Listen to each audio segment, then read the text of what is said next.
আজকে ভাই 3 দিন যাবত ভাত খাইতেছি, কোনো মজা পাই না।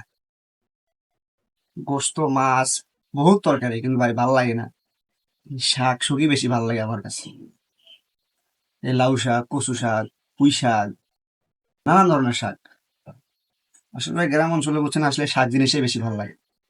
এই গোস্ত মাছের প্রতি কোনো রুচি থাকে না। আত্মীয় স্বজন বাসায় আনে লয়ে যায়, এটা খাইতে কয়, ওটা খাইতে কয়, ভাল লাগে না। কারণ মন রক্ষা করতেও পারি না। এই শাক শুক দিয়ে ভাত খাওয়া লাগে, বুঝছেন? না স্যার, ভালোই লাগে না গ্রামে আইলে। গ্রাম অঞ্চলে আসলে এরকম।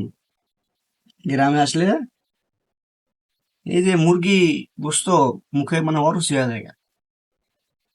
ঢাকা শহরে মনে হয় শাকসবজি পাই না, তো এই জন্য মর্মটা বুঝি না। বা দেশ গ্রামে আসলে স্বাদটাই অন্যরকম। গ্যাসের পাক আর মনে করেন যে আগুনের পাক, কিন্তু পার্থক্য আছে ভাই। অন্যরকম জিনিস লাগে একটা। তাই গ্রামে আসলে শাকসবজিটা বেশি করে খাবেন। মানে প্রিয় জিনিস তো ঢাকা শহরে কেউ পায় না কোনো সময়। এ পায় কোনগুলা? ওই যে ফরমালিন, মেডিসিন দেওয়া, এটা দেওয়া, ওটা দেওয়া, এই শেষ জিনিস কি ঢাকা শহরে স্বাদ লাগে না।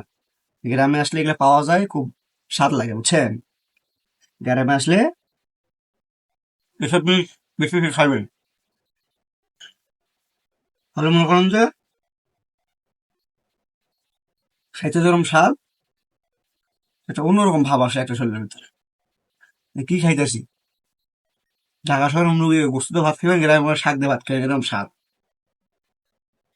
গ্রামে আসলে ভাই এইসব জিনিসই বেশি মিস করি আমরা। ঢাকা শহরে গেলে এইসব জিনিসই বেশি মিস করি, কিন্তু ঢাকা শহরে তো পাওয়া যায় না।